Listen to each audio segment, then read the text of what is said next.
A pact made in the shadows has opened a door to a world of peril and secrets. Klein Moretti's first steps as a Nighthawk are not into a world of power, but one of caution. Captain Dunsmith unveils the grim truth of the Beyonder's path, a razor's edge where madness and self-destruction are constant companions. The 5 paths to losing control are not just warnings, they are the fates of many who came before, a chilling reminder of the price of arcane knowledge. As this terrifying reality settles in, a more immediate threat emerges. A persistent, unseen gaze follows Klein through the gaslit streets, a predator stalking its prey. Forced into the heart of the church for sanctuary, Klein learns that his new life comes with enemies he cannot yet see, turning the entire city into a hunting ground where he is the quarry. Yet, in the dusty archives, a discovery changes everything. A diary from the legendary Emperor Rozanne, written in a language only Klein can understand, a secret message from a fellow traveler lost in time. It contains cryptic clues to the very nature of Beyonder powers, a key that could be his salvation or his doom. Now, armed with forbidden knowledge and the captain's cryptic blessing to do anything, Klein steps back into the city streets. The unseen observer is still out there, waiting. What move will he make on this grand, dangerous chessboard when he knows the hunter is watching his every step? After he went up the stairs and returned to the reception hall, Klein was about to bid Rozanne farewell when he heard the brown-haired girl mention briskly. "Captain says that you can come on Monday. He wants you to settle your household affairs first." Klein replied. "All right." He never expected the Nighthawk's management to be so humane and accommodating. It made him feel a little grateful. He was planning on waking early the next morning and make use of the opportunity to wander around to visit Tingen University. He planned on informing the staff in charge of the interview that he was not participating in the follow-up interviews. After all, he had originally obtained the opportunity to make the interview because of his professor's recommendation letter. Regardless, it was basic courtesy to have formal closure. Even if it was not for himself, he had to respect his mentor's efforts. And in a world without telephones, where telegrams were charged by the character, and the fact that it would be too late to send a letter, he felt that taking the public carriage to the university was the most economical and suitable solution. Having received the captain's special approval, Klein did not need to tire himself out. He could wake up late and still make his way there on time. Klein was just about to take off his hat to bid Rozanne farewell when he suddenly thought of something. He looked around and suppressed his voice. "Rozanne, do you know what the starting point of the church's complete sequence is?" He had forgotten to ask old Neil. Rozanne's eyes widened as she looked at Klein in astonishment. "You wish to become a Beyonder?" Was I that obvious? Klein's body language betrayed him as he answered in embarrassment. "Having learned that extraordinary and mysterious powers exist in the world, it's inevitable that I have some yearnings for it."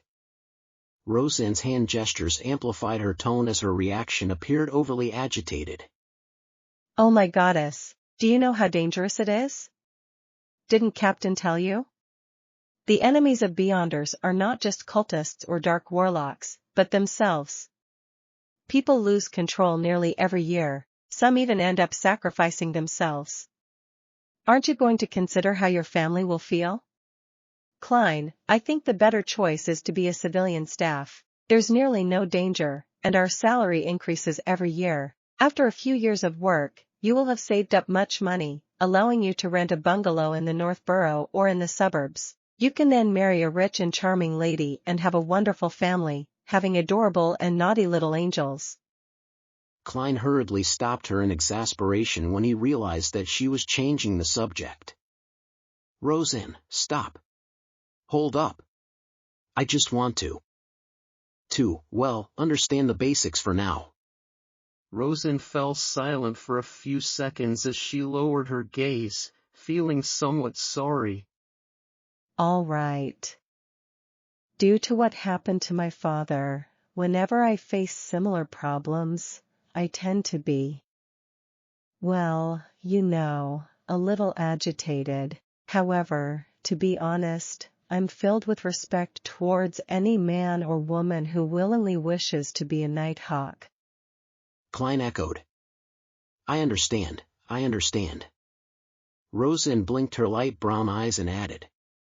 My father once said that one should never think that they can resolve hidden risks or combat danger by simply becoming more powerful or a higher sequencer. In fact, it's the opposite. It will encounter more terrifying matters. When facing the unknown or a terrifying existence, death and insanity are the only two outcomes. He ended up sacrificing himself 2 weeks after saying that. Klein, don't look at me with pity. My life is great now, really great. It's only right to feel fear towards these matters. Klein repeated his previous reply, not sure whether he should laugh or cry. I only want to know the basics.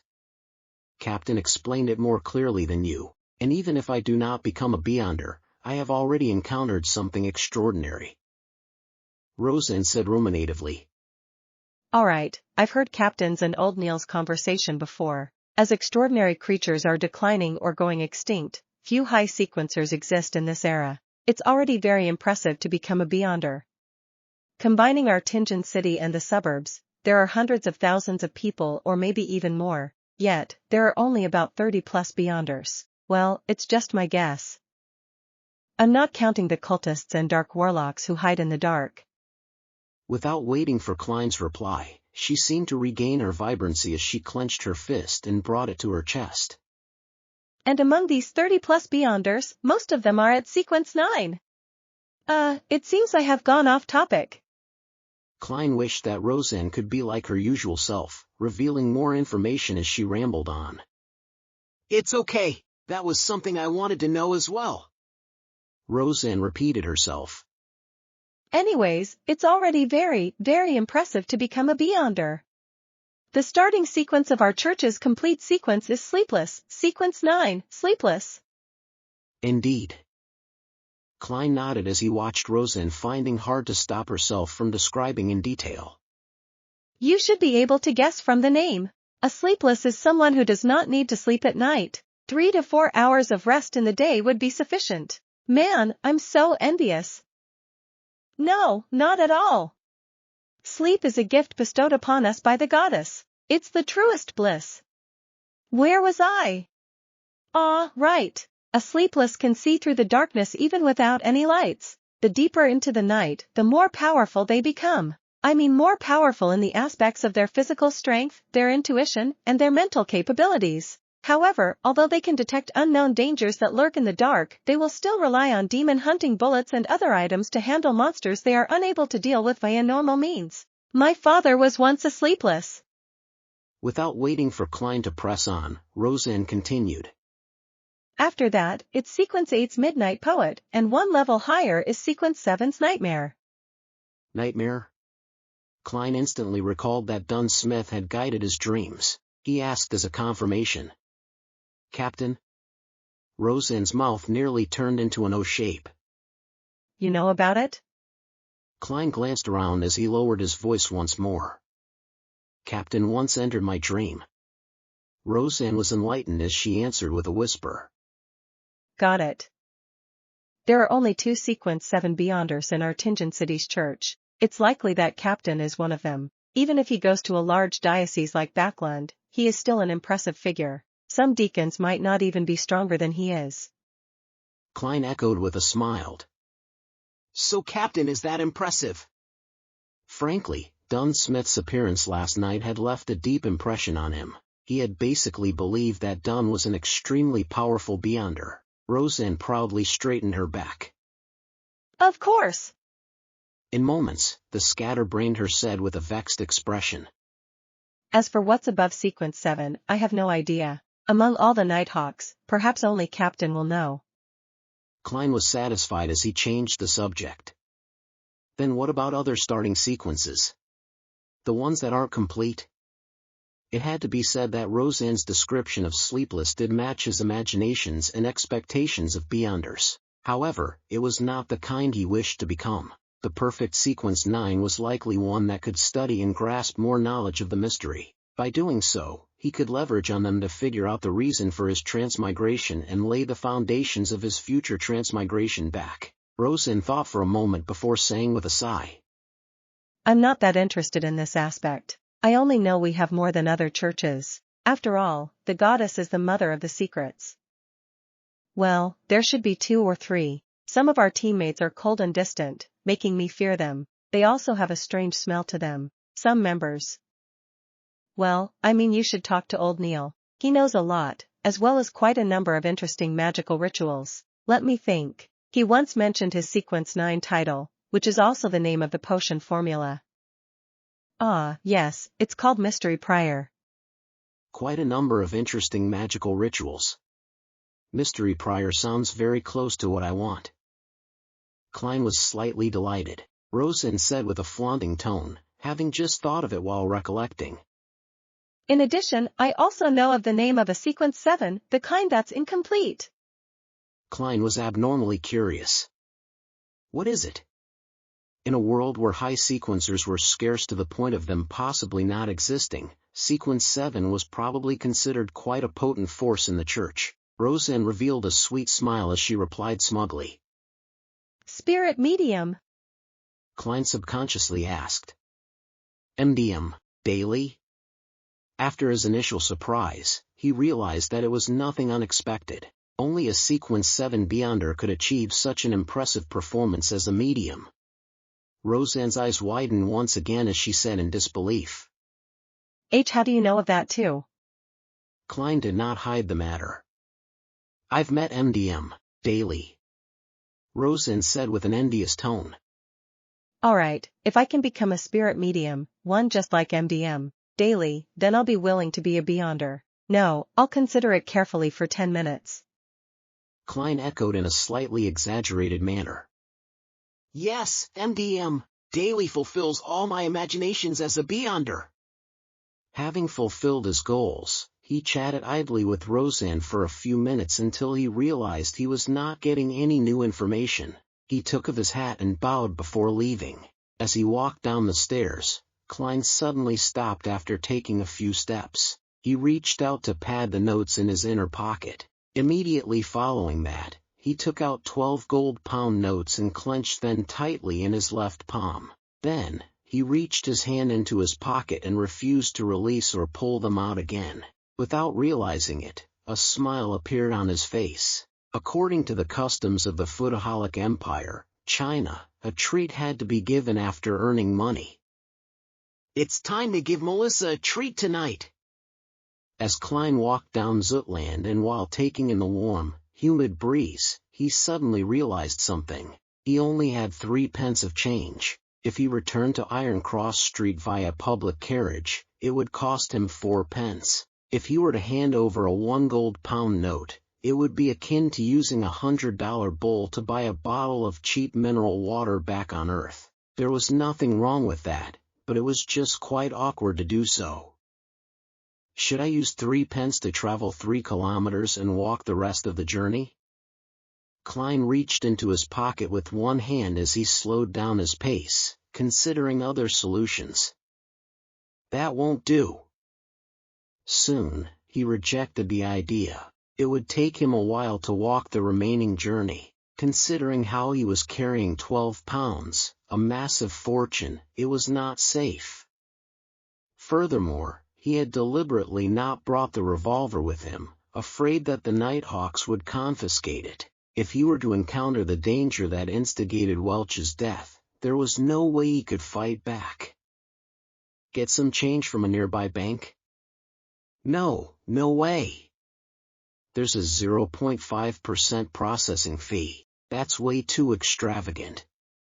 Klein shook his head silently. Just the thought of the fees involved pained his heart. Having ruled out one solution after another, Klein's eyes suddenly lit up when he saw a clothing shop in front of him. That's right. Wouldn't the normal course of action be to buy something appropriately priced to get some change? A formal suit, shirt, vest, trousers, leather boots, and a cane were all within budget. They had to be bought sooner or later.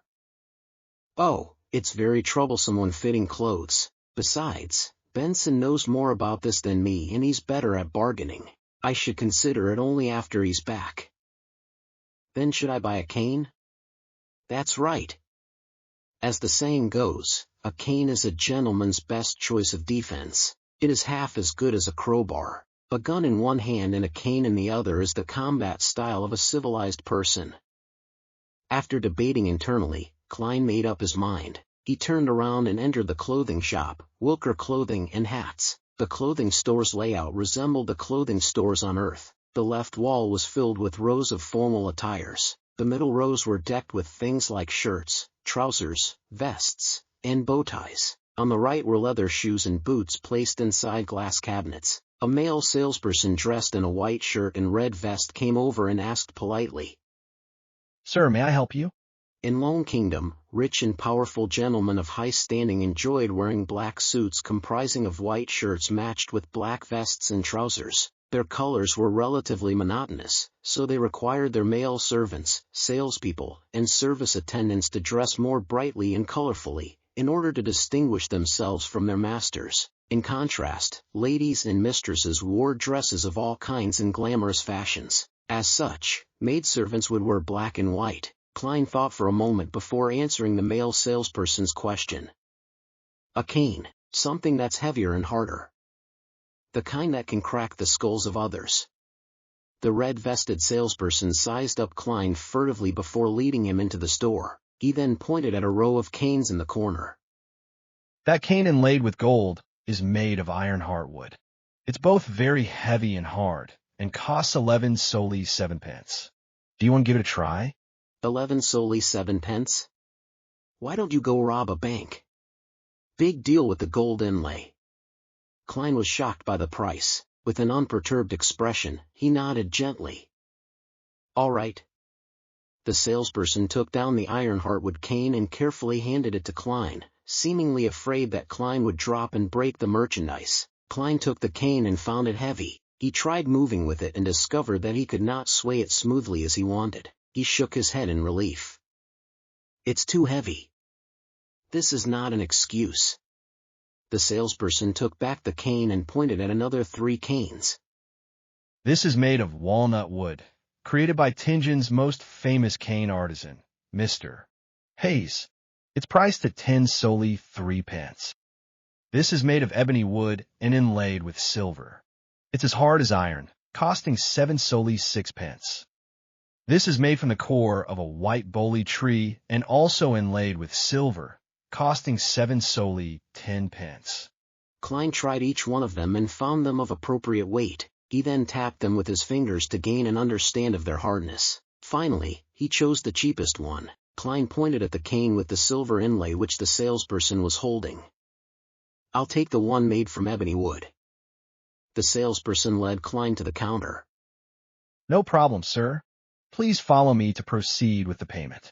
In the future, if this cane is scuffed or stained, you can hand it to us for handling for free." Klein took the opportunity to release the 4 gold-pound notes from his tight grip and removed 2 of the smaller denominations. The cashier behind the counter greeted with a smile. "Good day, sir.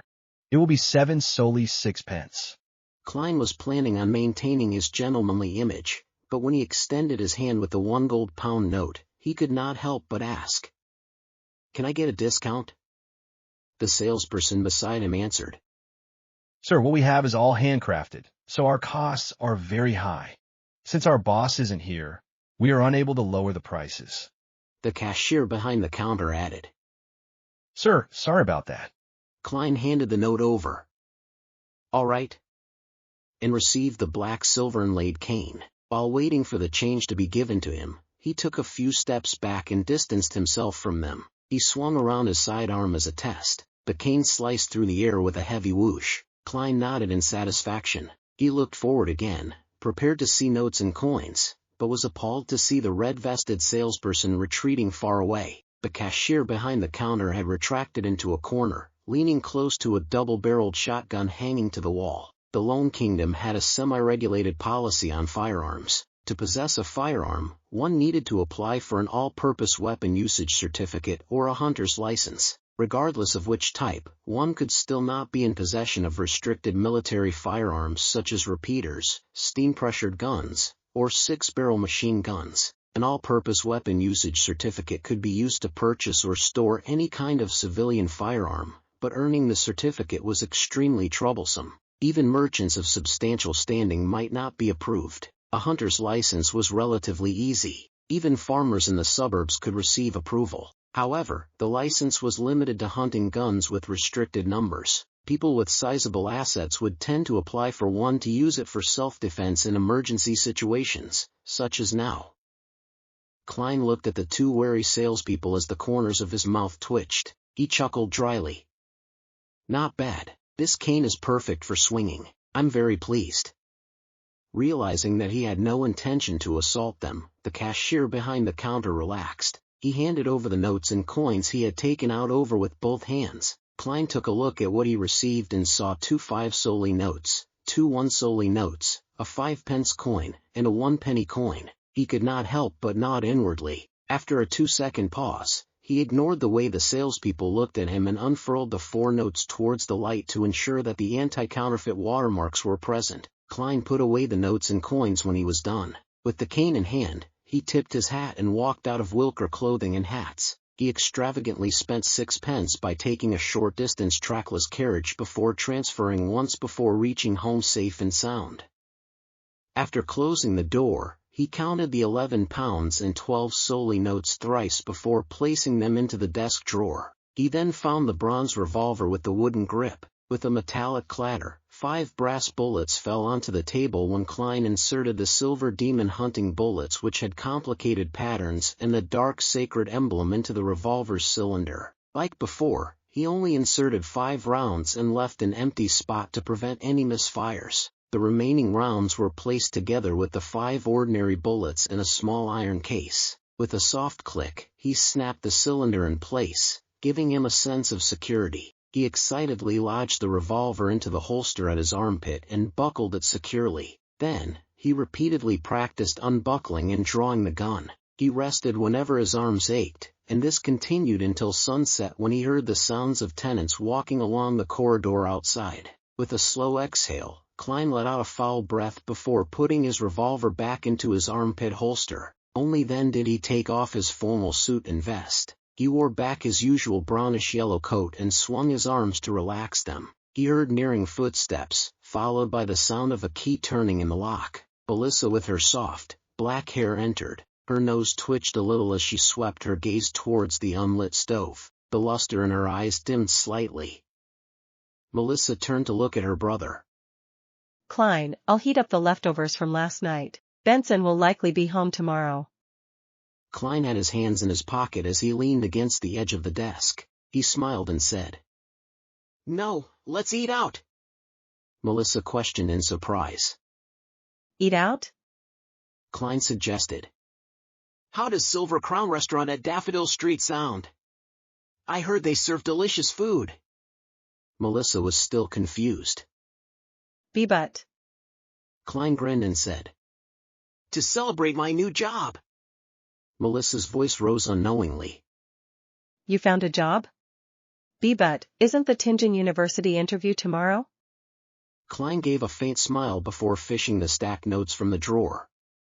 Another job! They even gave me an advance of 4 weeks' pay. Melissa looked at the gold pounds and solely as she widened her eyes. Goddess. What job did you get? This. Klein's expression froze as he deliberated on his words. A security company whose mission is to seek, collect, and protect ancient relics. They were in need of a professional consultant. It's a 5-year contract, earning me £3 a week. After a moment of silence, Melissa asked. Were you vexing over this last night? Klein nodded. Yes, although being an academic at Tingen University is respectable, I prefer this job. Melissa gave an encouraging smile. Well, it isn't bad either. She asked half suspiciously and half curiously. Why would they give you an advance payment of 4 full weeks? Klein said while grinning and shrugging. It's because we need to move. We need a place with more rooms and a bathroom that belongs to us. He felt that his smile was impeccable, just short of the word, surprised. Melissa was stunned momentarily before she suddenly spoke out in a fluster. Klein, we are living quite well now. My occasional grumblings of not having a personal bathroom is just a habit. Do you remember Jenny? She lived next door to us, but ever since her father was injured and lost his job, they had no choice but to move to Lower Street. The family of 5 ended up staying in one room, with 3 of them sleeping in a bunk bed and 2 of them sleeping on the ground. They even wished to rent the remaining empty spot to someone. Compared to them, we are really very lucky. Don't waste your salary on this matter. Besides, I love Mrs. Smyron's bakery. Sis, why is your reaction completely different from how it played out in my head? Klein's expression went blank when he heard his sister. The sky outside was gradually dyed golden as Klein looked into Melissa's eyes. He was momentarily at a loss for words. None of the lines he prepared could be used. He coughed lightly twice as he quickly racked his brains. Melissa, this isn't a waste of salary. In the future, my colleagues, as well as Benson's colleagues, might visit. Are we going to host them in such a place? When Benson and I get married and have wives, are we still going to sleep in bunk beds? Melissa answered in a logically concise manner. None of you have fiancés yet, right? We can wait a little while and save up more money in the meantime. Klein was stumped and could only count on lofty principles. No, Melissa, this is a societal rule. Since I'm earning £3 a week, I should look like I'm earning £3 a week. To be honest, having rented an apartment before with others, Zhou Mingrui was no stranger to his present living conditions as Klein. He was very used to it, but it was because of his past experience that he knew how inconvenient such an environment was for a girl. Furthermore, his goal was to become a beyonder and study mysticism to find his way home. In the future, he was bound to conduct some magical rituals at home. Having too many people in the apartment building made incidents prone to happen. Klein saw that Melissa was about to continue arguing, and hurriedly added, "Don't worry, I'm not planning to get a bungalow, but probably a terrace. Basically, it has to have a bathroom we can call ours. Also, I like Mrs. Smyron's bread, Tingen biscuits, and lemon cakes too. We can first consider places near Iron Cross Street and Daffodil Street." Melissa pouted her lips slightly and fell silent for a moment before nodding slowly. Klein said with a chuckle, "Besides, I'm in no rush to move either. We have to wait for Benson to return. We can't have him be shocked when he opens the door to find nothing, right? Imagine him saying in astonishment, 'Where are my things? Where are my siblings? Where's my home? Is this my home? Did I make a mistake?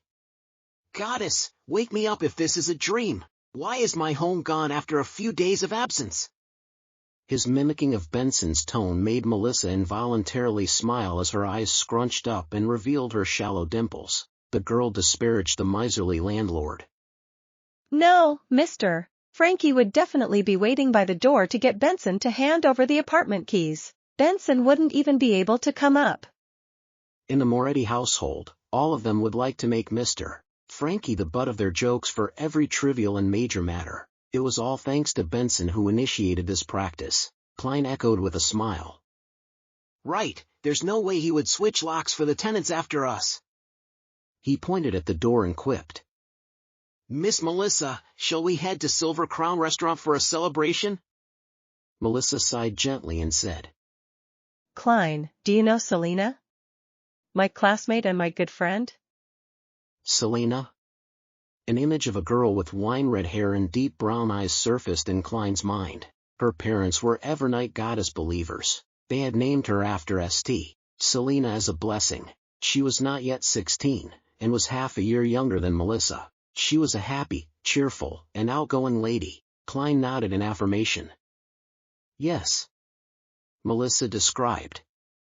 Her elder brother, Chris, is a lawyer. He currently earns close to £3 a week as well. His fiancée works part-time as a typist. They have been engaged for more than 4 years. To ensure a decent and stable life after marriage, they are still saving money to this very day. They have yet to go down the wedding aisle and plan to wait for at least another year. According to Selena, there are many people like her brother. They typically get married after 28. You have to make advanced preparations and save up. Don't squander your money.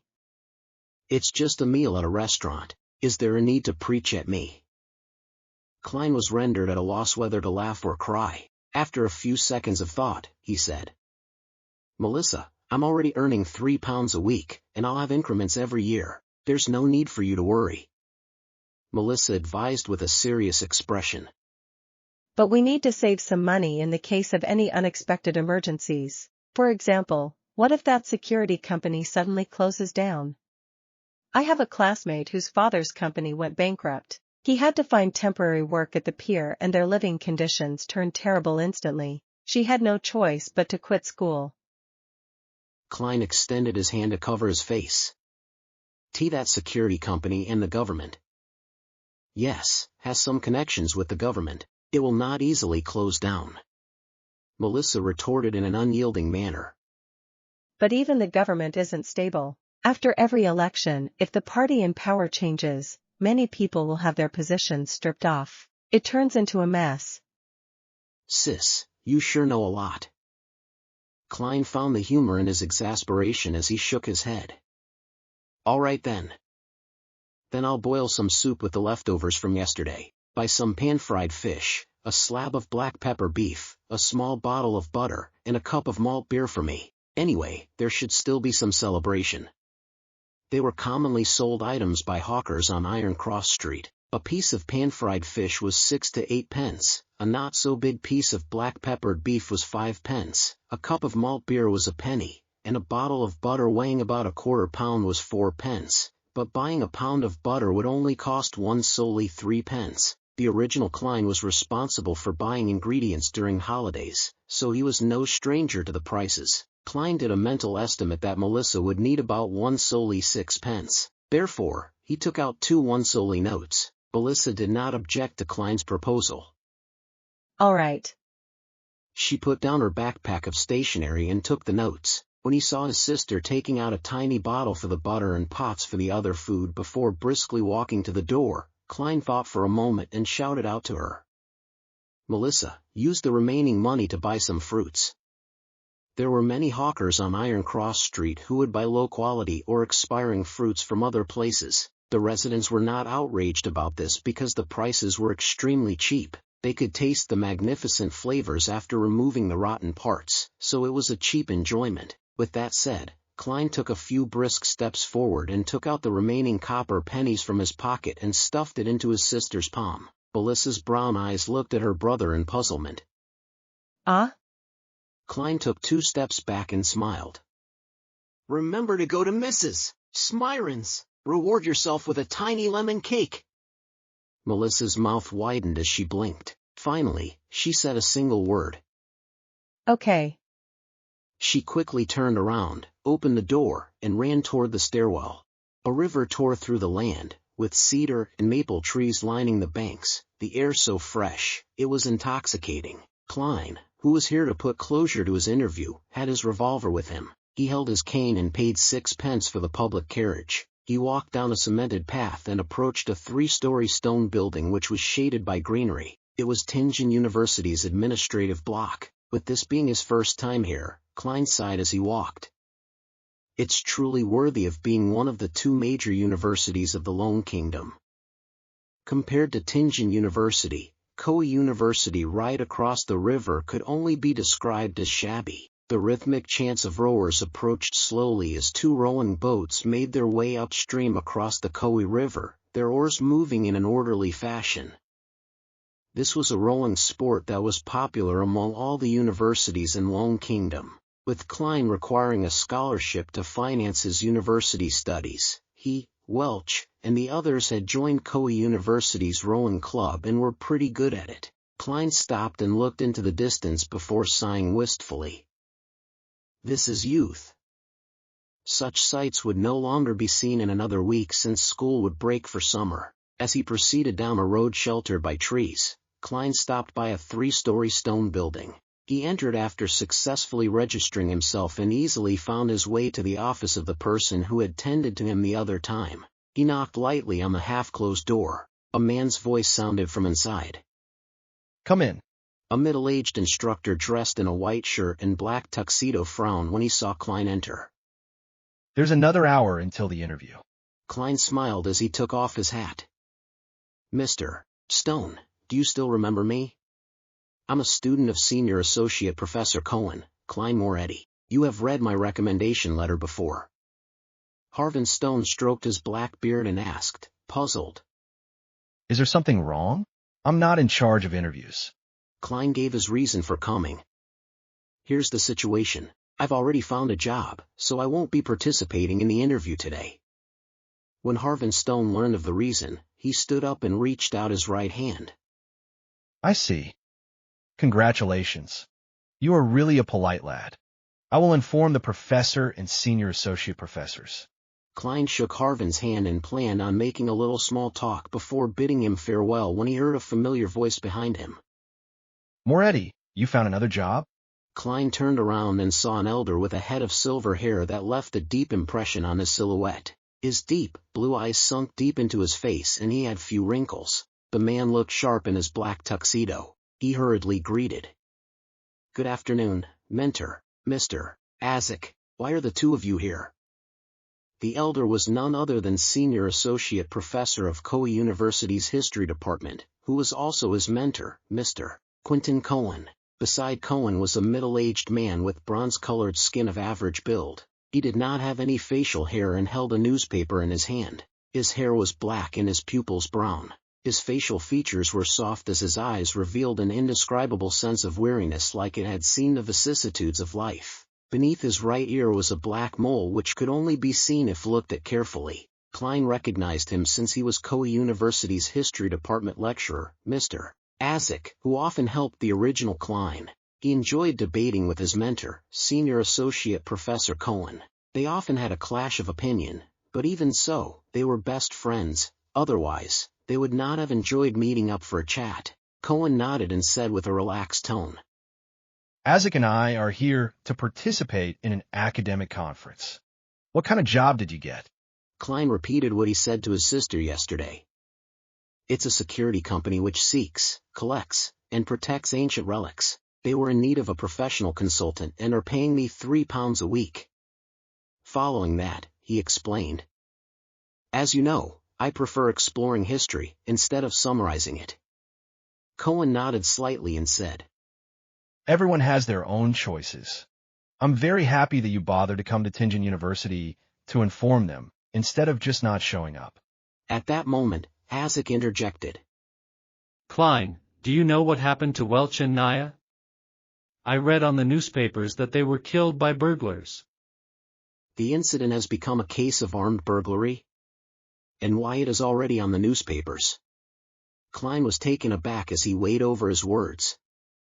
I'm not very clear of the specifics as well. Welch had obtained a diary of the Solomon Empire's Antigonus family from the Fourth Epoch. My help on interpreting it was sought. I helped them for the first few days, but I later got busy with job hunting. The police even came to me 2 days ago.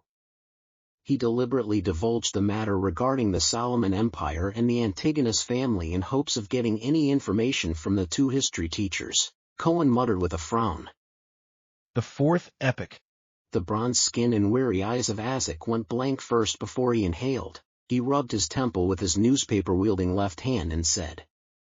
Antigonus. Rings a bell. But why can't I remember? While Azek muttered to himself, he subconsciously shot a glance at Quentin Cohen, seemingly hoping for hints to jolt his memories. Cohen, with his deep-set blue eyes, shook his head without any hesitation. I do not have any impression of it. Azek lowered his left hand and gave a self-deprecating laugh. All right then, perhaps it just shares a root word. Klein was rather disappointed with the outcome, and he could not help but add on. Mentor, Mr. Azek, as the both of you know, I'm very interested in exploring and restoring the history of the Fourth Epoch. If you ever recall anything or obtain relevant information, could you please write to me? The silver-haired senior associate professor was rather pleased with him as a result of Klein's actions today. No problem. Azek also nodded and said. Is your address still the same as before? Klein replied in a respectful manner. For now, but I'll be moving soon. I'll write a letter to inform you when the time comes. Cohen shook his black cane and said. It's indeed about time you move to a place with a better environment. At that moment, Klein caught a glance at the newspaper in Azek's hand. He deliberated on his words before saying. Mentor, Mr. Azek, what did the newspapers say regarding Welch and Naya? I only learned a little from the police who were in charge of the investigations. Azek was just about to answer when Cohen suddenly pulled out the pocket watch that was linked to his black tuxedo by a golden chain. With a soft click, he opened the pocket watch and tapped his cane. The meeting is about to begin. Azek, we can't be delayed any further. Give a newspaper to Moretti. Azek handed over the newspaper he had read to Klein.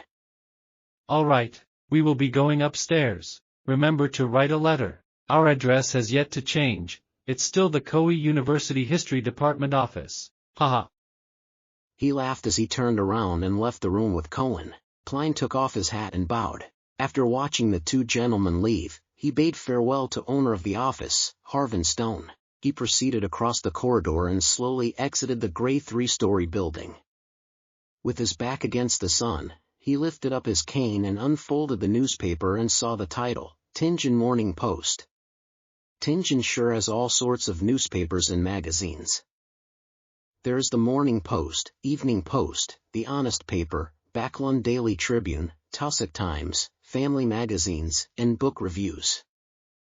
Klein casually recalled the several names that surfaced in his mind. Of course, a number of them were not local. They were distributed via steam locomotives. Now that the paper-making and printing industries were getting more advanced, the cost of a newspaper has already decreased to the price of a penny. The audience it reached also grew wider and wider. Klein did not scrutinize the details of the newspaper, quickly flipping to the news section with the report, Armed Burglary Murder.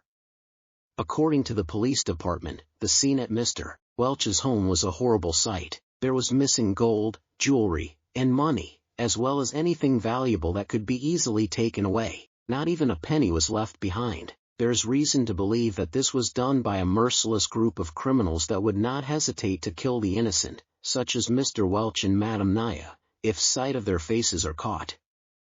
This is outright contempt for our kingdom's laws. This is a challenge to public security. No one wishes to have such an encounter. Of course, one piece of good news is that the police have located the murderer and captured the main culprit. We will do our best to provide news on any follow-ups. Reporter, John Browning. The matter has been handled and covered up. As Klein walked through the boulevard, he nodded in a hardly noticeable manner. He flipped through the newspaper as he strolled down the path, reading the other news articles and serials in the process. Suddenly, he felt the hairs on the back of his neck stand, as though needles were stabbing at him. Someone is watching me? Observing me? Monitoring me? Various thoughts welled up in him as Klein had a faint realization. Back on Earth, he had once felt an invisible gaze before ultimately discovering the source of the gaze. However, it had never felt as crystal clear as what he was experiencing now. This was the same in the original Klein's memory fragments. Was it the transmigration or the mysterious luck enhancement ritual which enhanced my sixth sense? Klein fought back the urge to seek out the observer. Using his knowledge from reading novels and watching movies, he slowed his pace and put away the newspaper before looking toward Koei River. Following that, he acted as if he was admiring the scenery, slowly turning his head in different directions. He acted natural as he turned around, taking in everything with his eyes. Other than the trees, grassy plains, and students passing by in the distance, there was no other person there, but Klein was certain that someone was watching him. Klein's heart raced as his blood surged through his body with the intense thumping. He unfolded the papers and covered half his face, afraid that anyone would discover anything wrong with his expression. Meanwhile, he clenched his cane and readied himself to draw his gun. 1 step, 2 steps, 3 steps. Klein proceeded forward slowly. The feeling of being spied upon remained, but there was no sudden outburst of danger. He walked through the boulevard in a somewhat stiff manner and arrived at the waiting point for public carriages when a carriage pulled up coincidentally. Iron. Zut. No, Champagne Street. Klein continually dismissed his thoughts. He originally planned on heading home immediately, but he was afraid of leading an observer of unknown motives to his apartment. Following that, he thought of heading to Zutland Street to seek help from the Nighthawks or his colleagues. However, he thought otherwise, afraid that he would end up alerting his enemy and expose the Nighthawks. Therefore, he casually chose somewhere else. The ticketing officer replied routinely. 6 pence. Klein did not bring any gold pounds with him today. He had hidden the money in the usual spot and had only taken 2 solely notes with him. And before he came, he had spent the same amount of money, leaving him with one solely 6 pence. Therefore, he took out all his coins and handed to the ticketing officer. He found a seat after boarding the carriage, and finally with the closing of the carriage doors, Klein felt that unease of being watched vanish. He exhaled slowly as he felt his limbs tingle slightly. What do I do? What should I do next? Klein looked out the carriage as he racked his brains for a solution. Until he was clear about the intentions of the person watching him, Klein had to assume that there was malicious intent. Many thoughts sprang up in his mind, but he dismissed them. He had never experienced such an event, and had to use a few minutes to organize his ideas. He had to notify the Nighthawks, only they could truly get rid of this threat. But I can't head there directly or I might expose them. Perhaps that might be their goal. Following this train of thought, Klein crudely surmised various possibilities as his thoughts turned clearer. He let out a long breath as he regained some semblance of composure. He looked seriously at the scenery outside flying past him. There were no accidents along the way to Champagne Street, but when Klein opened the door and stepped out of the car, he immediately had the uneasy feeling of being watched again. He acted as though he had not sensed anything. He took the newspaper and his cane, slowly making his way in the direction of Zoutland Street, but he did not enter that street. Instead, he took another route to the red moonlight street behind. There was a beautiful white plaza there, as well as a large cathedral with a pointy roof. St. Selena Cathedral, the Tingen headquarters of the Church of the Evernight Goddess. As a believer, there was nothing odd about him participating in Mass or prayer on his day off. The cathedral exhibited a design similar to Earth's Gothic style. It also had a tall, black, and imposing clock tower, situated between blue and red checkered windows. Klein stepped into the cathedral and followed an aisle into the prayer hall. Along the way, the stained windows were comprised of red and blue glass patterns that allowed colored light to shine into the hall. The blue was closer to black, the red the same color as the crimson moon. It made the surroundings seem unusually dark and mysterious. The feeling of being watched vanished. Klein acted unfazed as he walked toward the open prayer hall. There were no high windows here. The deep darkness was emphasized, but behind the arc-shaped holy altar, on the wall directly opposite the door, were about 20 circular fist-sized holes that allowed the radiant sunlight to enter the hall.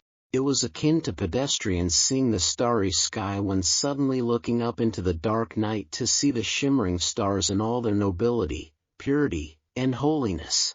Even though Klein had always believed that gods could be analyzed and understood, he could not help but lower his head here. The bishop was preaching in a gentle tone as Klein silently made his way down the aisle that split the pews into 2 columns. He searched for an empty area close to the passageway before slowly taking a seat. Leaning his cane onto the back of the pew in front of him, Klein took off his hat and placed it onto his lap together with the newspaper. Then he clasped his hands together and lowered his head. The entire process was done slowly and routinely as though he was really there to pray. Klein closed his eyes as he silently listened to the bishop's voice in the darkness. Lacking clothes and food, they have no covering in the cold. They are drenched by rains and huddle around the rocks for lack of shelter. They are orphans snatched from the breast, hope lost on them. They're the poor that have been forced off the proper path. The Evernight did not forsake them, but bestowed them with love. Echoes amplified as they entered his ear. Klein saw a swath of darkness in front of him as he felt his spirit and mind cleansed. He calmly took it in until the bishop finished his preachings and ended Mass. After which, the bishop opened a confessional door beside him. Men and women began lining up. Klein opened his eyes and donned his hat once more. With his cane and newspaper, he stood up and found his place in line. It was his turn after more than 20 minutes. He stepped in and closed the door behind him. There was darkness in front of him. The bishop's voice sounded from behind the wooden damper screen. My child, what do you wish to say? Klein took out the 7th Unit, Special Operations Department badge from his pocket and handed it over to the bishop through an opening. As though he had been infected by the silent darkness, his tone turned softer as he said, "Someone is tailing me. I wish to find Dunsmith." The bishop took the badge and after a few seconds of silence, he said, Turn right from the confession booth and walk to the end. There will be a secret door to the side. Someone will lead the way after you enter. As he spoke, he pulled a rope inside the room, causing a particular priest to hear a chime. Klein retrieved his badge and took off his hat and pressed it to his chest. He gave a slight bow before turning around and exiting. After confirming that the feeling of being watched was gone, he wore his half-top hat. Without any excessive emotions, he held his cane and turned right, until he arrived by an arched altar. He found the secret door in the wall facing his side. He silently opened it before sneaking in quickly. The secret door closed silently as a middle-aged, black-robed priest appeared under the illumination of gas lamps. The priest asked tersely, What is it? Klein showed his badge and repeated what he said to the bishop. The middle-aged priest did not ask further questions. He turned around and proceeded forward in silence. Klein nodded and took off his hat. With his black cane, he followed silently in tow. Rozanne had once mentioned that heading left from the crossroads towards Cheney's Gate would reach St. Selena Cathedral. The rhythmic tapping of footsteps echoed through the otherwise silent, dark, narrow corridor. Klein kept his back straight as he kept up with the priest's pace. He did not pose questions or chat idly with him, remaining silent like a windless body of water. After passing through the heavily guarded passageway, the priest opened a secret door with a key and pointed down a stairwell made of stone, saying, Turn left at the intersection to reach Cheney's Gate. Klein gestured the sign of the crimson moon on his chest and said, May Goddess bless you. Commoners practiced etiquette, while the religious partook in ritual blessings. The priest returned with the same gesture. Praise the Lady. Klein did not speak further as he walked down the dark stone stairwell with the aid of the refined and laid gas lamps on both sides of the wall. Midway, he subconsciously turned back and saw the priest standing at the entrance. He stood in the shadows like an immobile wax statue. Klein looked away and continued to proceed down. It did not take long before he hit ground laid with ice-cold stone slabs. This led him to the intersection. He did not turn towards Cheney's Gate because Dunsmith, who had recently finished his shift, was definitely not there. He turned right and saw the familiar path. Klein went back up another flight of stairs and appeared inside Blackthorn Security Company. Seeing doors that were tightly shut or half-closed, he did not rush into them. Instead, he went to the reception and saw a brown-haired girl focused on a magazine with a sweet smile. Klein came to her side and deliberately rapped the table. Hi, Rozanne! At the sharp sound, Rozanne stood up suddenly, knocked over a chair and said in a fluster. Hi, nice weather today. Why you, Klein, why are you here? She patted her chest and heaved a few sighs of relief. She was like a young lady afraid that her father had caught her skiving. Klein answered simply. I need to find Captain. Rozanne glared at Klein. Don't you know how to knock? You should be thankful that I'm a tolerant and kind woman. Well, I do prefer the term lady. Is there a reason why you are looking for Captain? He's in the room opposite Mrs. Oriana. Even though he felt uptight, Klein was so amused by Rozanne he smiled. He pondered for a moment before saying, A secret.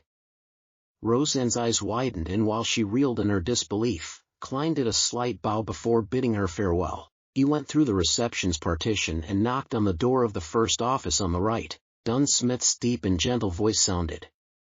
Come in. Klein pushed the door and opened before closing the door behind him. He took off his hat and bowed. Good morning, Captain. Dunn's black windbreaker and hat were hanging on a clothes stand to his side. He was dressed in a white shirt and black vest. Even though his hairline was rather high, his gray eyes were deep, and he appeared much fresher as he asked. Good morning. How can I help you? Klein honestly answered without any embellishments. Someone is following me.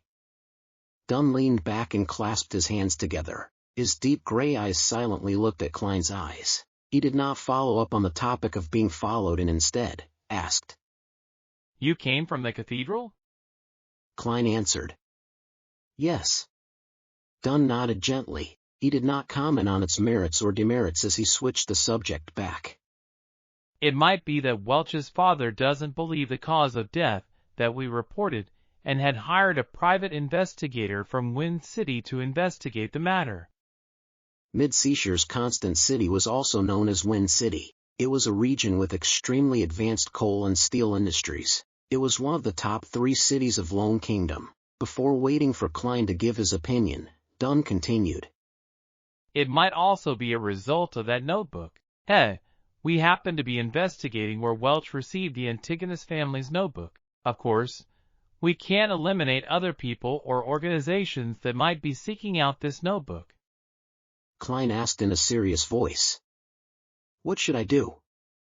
Without a question, he hoped that it was the first reason. Dunn did not immediately answer him. He raised his coffee mug and took a mouthful, his eyes not showing the sliver of a ripple. Return the way you came, then do anything you wish. Klein returned with a question. Anything? Dunn nodded with certainty and added. Anything, of course. Do not scare them off or violate the law.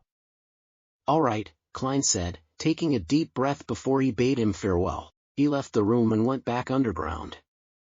He turned left at the intersection, and bathed in the light from the gas lamps on the 2 walls, he arrived silently to the empty, dark, and cold passageway. The sound of his footsteps echoed, making him sound more alone and terrified. Soon, Klein arrived at the stairwell. He went forward and saw a shadow standing there, the middle-aged priest. The two did not say a word when they met. The priest turned around in silence and made way. He proceeded silently before returning to the prayer hall. The circular holes behind the arched altar were still as pure and bright, while the darkness and silence of the building's interior remained. There were still men and women lining outside the confessional, but much fewer than before. After waiting for a moment, Klein slowly left the prayer hall with his cane and newspaper as though nothing had ever happened, successfully leaving St. Selena Cathedral. The moment he walked out, he saw the burning sun. He immediately regained the familiar feeling of being observed. He felt like he was prey being eyed by a hawk. Suddenly, a question surfaced in his mind. Why didn't the observer follow me into the cathedral? Although I could have still used the dark environment and the priest to conceal my temporary disappearance, would it be hard for him to continue monitoring me by pretending to pray? If he had not done something wrong, there would be no problem walking in with an open and above-board manner, right? Unless the person has some dark history, making him afraid of the church or fear the bishop, knowing that he might have the powers of a beyonder. In that case, the likelihood of it being a private investigator is very slim. Klein exhaled and no longer acted as nervous as he was previously. He took a casual stroll before going around into the back of Zutland Street. He stopped at an ancient-style building with mottled walls. The address on the door was 3. Its name was the Zutland Shooting Club.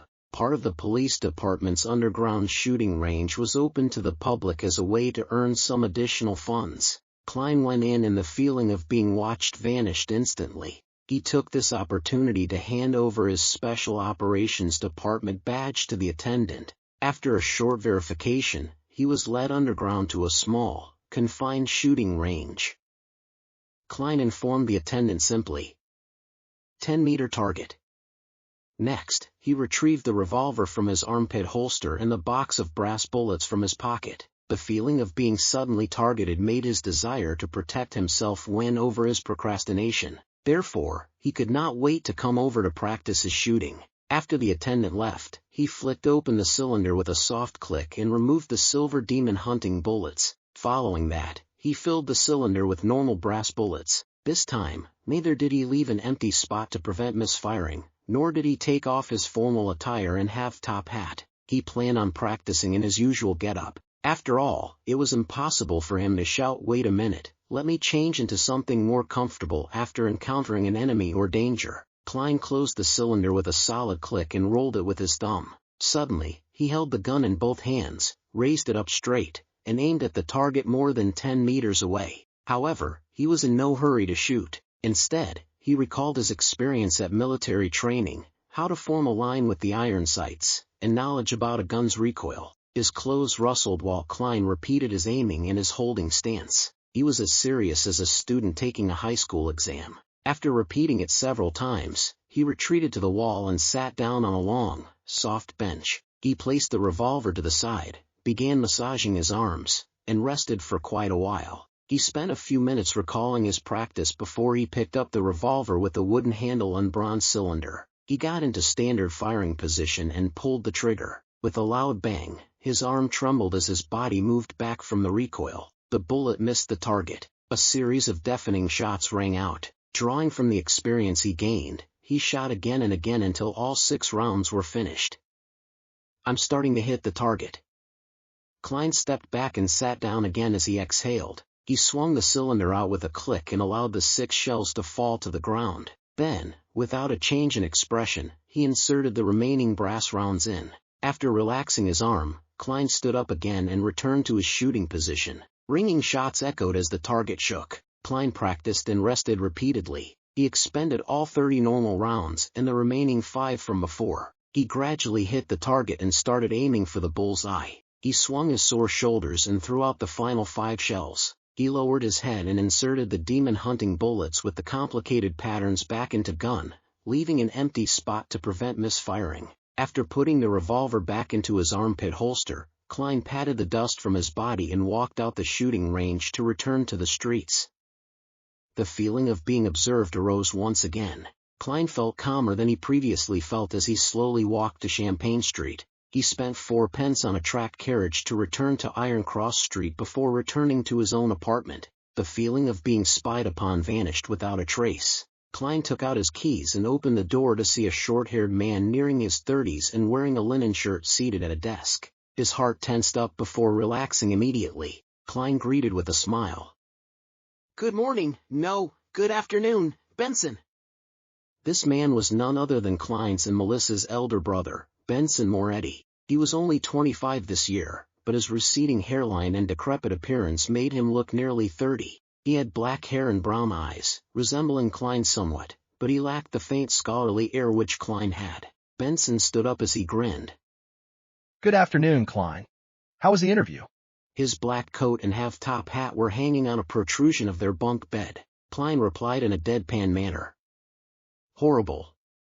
When he saw Benson stunned, Klein chuckled and added. "In fact, I didn't even participate in the interview. I found a job ahead of the interview and it pays £3 a week." He repeated what he told Melissa again. Benson's expression calmed down as he shook his head with a laugh. It feels like I'm seeing a child grow up. Well, this job is pretty good. He sighed and said. It's great that the first thing I heard is such good news after being away for work. Let's celebrate tonight and buy some beef? Klein smiled. "Sure, but I believe Melissa will feel the pinch. Let's buy some ingredients later in the afternoon. Let's bring at least 3 soli. Well, to be honest, a pound exchanges for 20 soli, and 1 soli exchanges for 12 pence. There are even denominations like the halfpence and quarter pence. Such a coin system just goes against logic. It's so troublesome.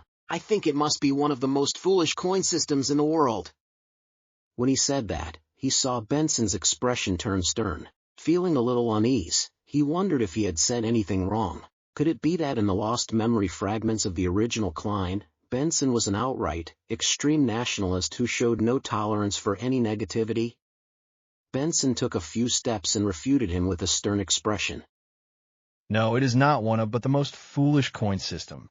Not one of. Klein was taken aback, but he quickly snapped to his senses. He looked at his brother in the eye and laughed. Indeed, Benson was great at mocking humor. Benson lifted the corners of his lips and said in all seriousness. You should understand that to institute a reasonable and simple coin system, one needs to know how to count and grasp the decimal system. Unfortunately, there are too few talents among those important figures.